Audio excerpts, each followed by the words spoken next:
Club de Lecturas del Holocausto. Aunque el año pasado Carlota Matesanz nos hablara de "y tú no regresaste", sí que tú has vuelto, Carlota, a Radio Separada. Bueno, y encantada de volver, un placer. Bueno, pues ya saben que ya han oído que tenemos entre nosotros a Carlota Matesanz, acompañada de Javier Fernández Aparicio, al que tenemos que dar la enhorabuena por la publicación de ese libro. Háblanos brevemente de ese libro que publica Certeza y que todos esperábamos con tantas ganas. Sí, no, primero, muchas gracias por, como siempre, acogernos en esta vuestra casa.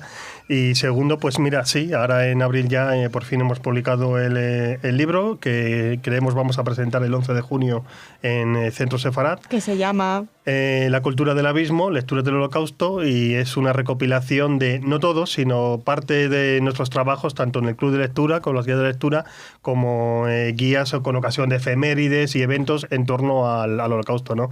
Digamos, es un manual de una aproximación y, bueno, pues para que tiene información para todo aquel que se quiera acercar al Holocausto y a saber más. Y a los buenos libros, como siempre decimos, a los buenos libros. Por supuesto. No sé si en este libro está incluido Maus, la referencia a Maus.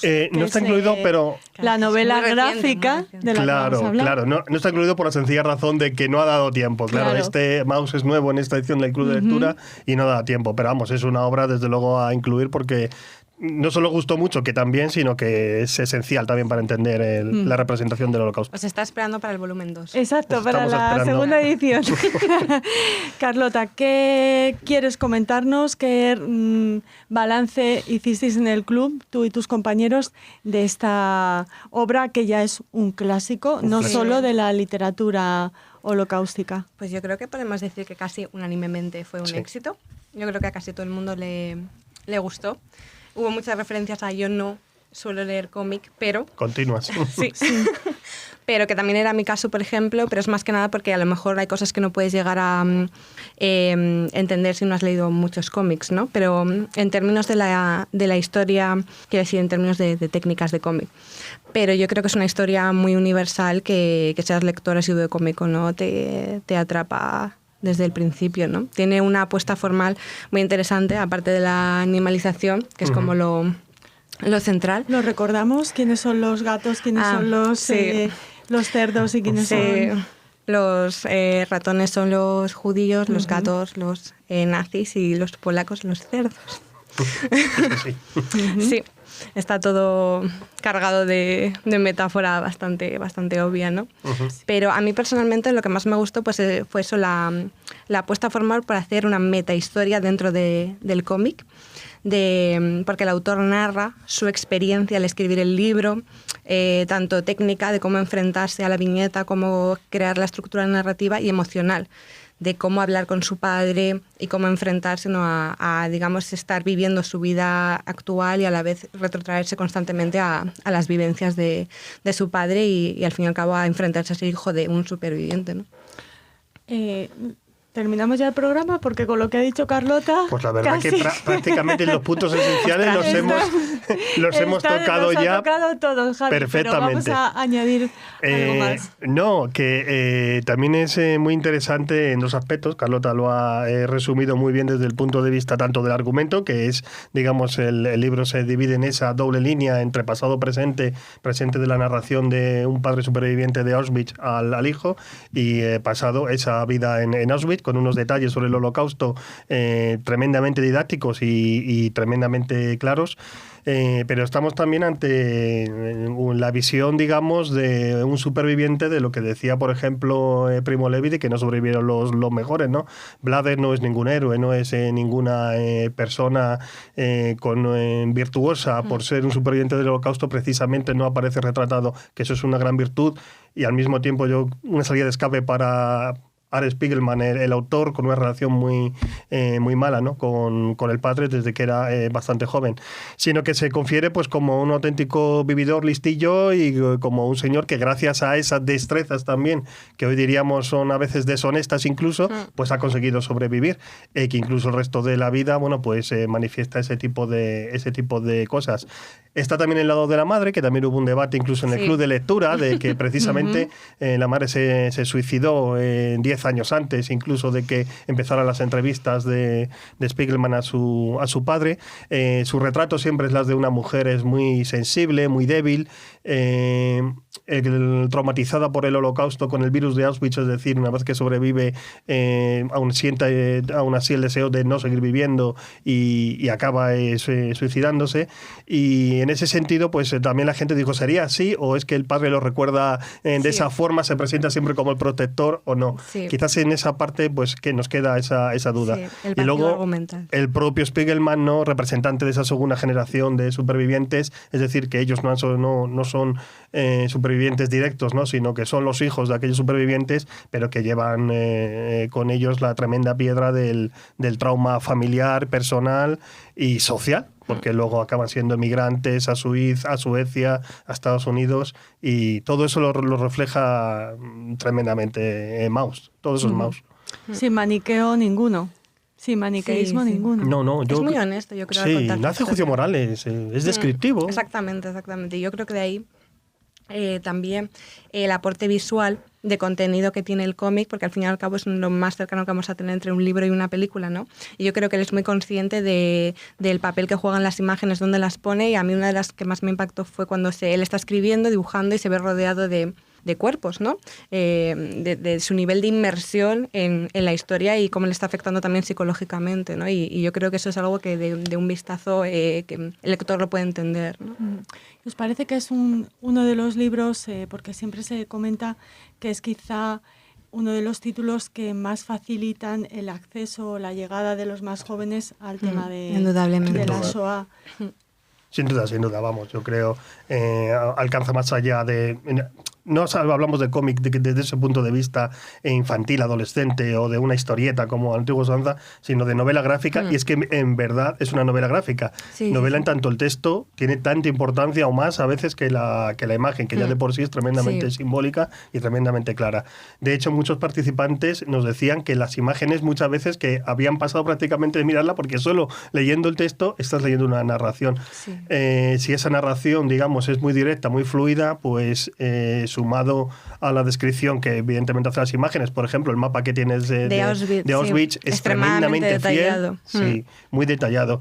Pues eso, para alguien que se aproxima o que empieza a estudiar qué fue el Holocausto, es una herramienta además trata muy válida. muchas facetas de todo el proceso, ¿no? Incluido la vuelta, ¿no? El regreso y... Claro, son las muchas capas del Holocausto, ¿no? Las que trata. Sí, es realmente muy completo, muy complejo, pero accesible, ¿no? Sí, totalmente accesible y además, tú lo has dicho en la presentación, es que Maus es un antes y un después en la historia del cómic, no es ya solo del Holocausto, es que el cómic para adultos hasta entonces era superhéroes y poco más, y esto ya es otra cosa. Estamos ante Pulitzer. el único hasta el momento para una novela gráfica, o sea que ya de por sí es muy claro.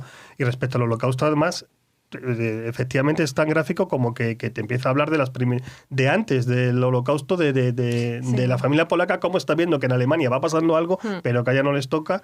De ahí vamos partiendo a la invasión, la guetización, la imposición de la estrella, las primeras matanzas, la deportación, hasta la segunda parte que es Auschwitz, e incluso continúa, porque después de Auschwitz ahí continúa en la novela gráfica. El refugiado, el reencuentro con la familia, el volver a casa en Polonia y encontrarse con que tu casa está ocupada, Efectivamente, el antisemitismo pervive. O sea que sí, realmente es una lección de historia, pero muy honesta, ¿no? Que ya lo dice él mismo dentro de su libro. No sé cuál era el mensaje, yo no pretendía generar ningún mensaje, ¿no? Eso es toda una construcción externa por añadidura. ¿Algo más que queráis añadir, Carlota? ¿Algún comentario que recuerdes de las sesiones en el club? O... Pues no lo sé, a lo mejor de eso se cuenta más Javier, que ya están preparados para absorber.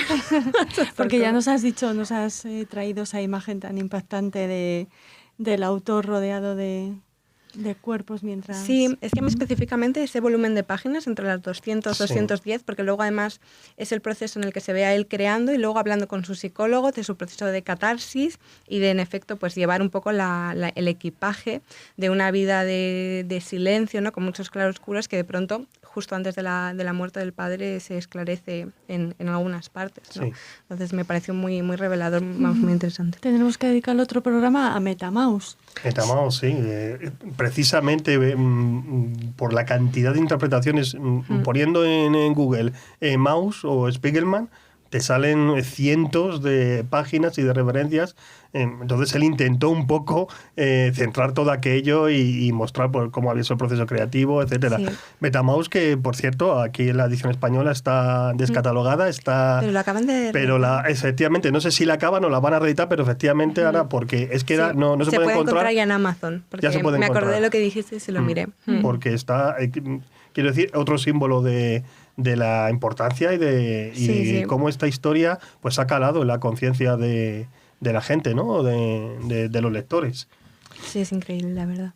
¿Algo más, Carlota? Pues bueno, yo solo que me acuerdo de MetaMouse, que realmente porque leímos un artículo sobre el libro, todo es muy meta, realmente te puede cambiar la mirada a la hora incluso de leer el cómic, ¿no? Porque recordemos estas imágenes que comentábamos en las que si el padre no está seguro de lo que ha visto, el hijo como autor lo refleja eso en las ilustraciones, y entonces había un momento en el que el padre recordaba una banda, pero en realidad no la hubo, y entonces genera dos viñetas cómplices entre sí, ¿no? Y realmente yo, por ejemplo, en eso no me había fijado la primera vez que lo leí y me fijé a raíz de MetaMouse, ¿no? O sea que realmente es un volumen de trabajo y de complejidad el que hay en esto increíble. Increíble. Hay que recordar que fueron 10 años de entrevista a Vladek, al padre de Art Spiegelman, y que durante 10 años se fue publicando Maus sin ningún éxito en una revista autoeditada por el propio Spiegelman y su mujer, de la revista Raw, y que no fue hasta el 92 con el Pulitzer cuando de repente la gente dijo, bueno, esto es una verdadera obra de arte de la memoria de la literatura, y desde entonces hay periódicas ediciones, yo ya no sé cuándo tiene aquí, además... También es muy actual porque tiene muchos problemas en la actualidad de edición. Por ejemplo, hace 4 años en Rusia se prohibió porque en la portada apareció una esvástica. Claro, apareció una esvástica, la ley dice que no puede aparecer ningún signo nazi, pero fíjate el retorcimiento cuando precisamente es una obra totalmente anti. O sea que... Y sin embargo Spiegelman en eso es muy claro. Todas las ediciones en el mundo, en cualquier idioma, tiene que respetar tanto el texto, porque el padre también lo vimos, lo ponen con un habla especial de inmigrante, ¿no? Polaco allí en Estados Unidos, como la portada. Eso no puede cambiar.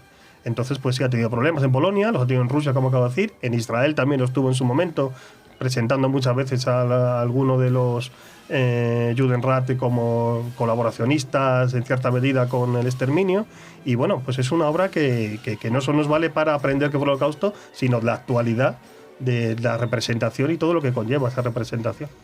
Os agradecemos muchísimo que nos hayáis presentado, Yo nos más, hayáis refrescado Maus, y esperamos y seguro que sí, que conseguís animar a nuestros oyentes a, si no lo han leído, que lo hagan. Que lo hagan. Seguro que sí. Muchas gracias. Muchísimas gracias.